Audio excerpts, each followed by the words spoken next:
ভারত থেকে computer engineering বিষয়ে লেখাপড়া শেষ করে দেশে ফিরে বেসরকারি প্রতিষ্ঠানে চাকরি নেন আতাউর রহমান মণ্ডল। পারদর্শী হওয়ায় মাঝে মধ্যে প্রধানমন্ত্রীর কার্যালয়ের বিভিন্ন প্রযুক্তি প্রকল্পেও করেন কনসালটেন্সি। 2019 সালের 2রা মে রাজধানীর তেজগাঁও এলাকা থেকে জোরপূর্বক মাইক্রোবাসে তুলে নেওয়া হয় তাকে। মাস্ক পরে দিল, একটা ব্ল্যাক হুড যেগুলো থাকে আর কি, হুড টাইপের মাস্ক গলার মধ্যে আটকাই দিল এই পর্যন্ত, মাথা পর্যন্ত দেওয়ার পর পিছনে হাত করে ফেললো, আপনার হ্যান্ডকাপ লাগাই ফেললো। হ্যান্ডকাপ লাগানোর পর একজন রিভলভার ধরলো আমার বুকের মধ্যে, আর একজন হচ্ছে কি আমার পায়ের উপরে গিয়ে বসলো আর কি, সিটের মধ্যে লম্বা করে শোয়াই দিছে, দিয়ে পায়ের মধ্যে বসলো।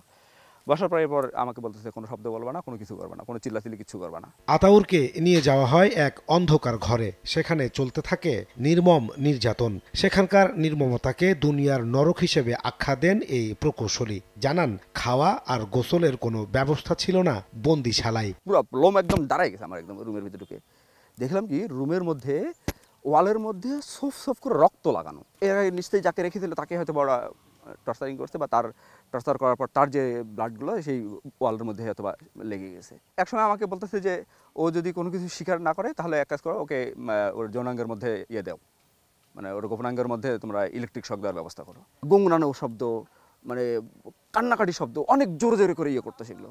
আশেপাশের রুম থেকে সবাই এরকম করে করতো। এই ভয়ে আর আমি কখনো ঘুমাইতে পারতাম না। অনেকের রুমের মধ্যে লিখে রাখছে, নাম লেখা, মোবাইল নাম্বার লেখা, হেল্প মি, আমার পরিবারের সঙ্গে যোগাযোগ করেন, এটা কচু ক্ষেত, মানে এরকম ডাউটলি এরকম লিখে রাখতে আর কি অনেকক্ষণ। সেখানে অনেকে বন্দি থাকার আলামত দেখতে পান বলে জানান আতাউর রহমান।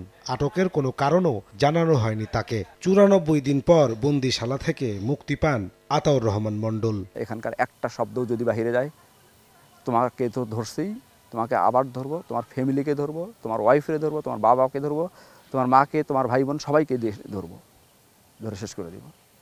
তুমি যে বিল্ডিংয়ে থাকো, তোমার যে বিল্ডিংয়ের অফিস ডিনামাইট মেরে উড়াই দিব। এর যদি একটা শব্দ, ইভেন তোমার ওয়াইফরেও তুমি এগুলো কিছু বলবা না। মৃত্যুর মুখোমুখি হয়েও বেঁচে ফেরা আতাউর রহমান এখন বিচার চান গুম খুনের।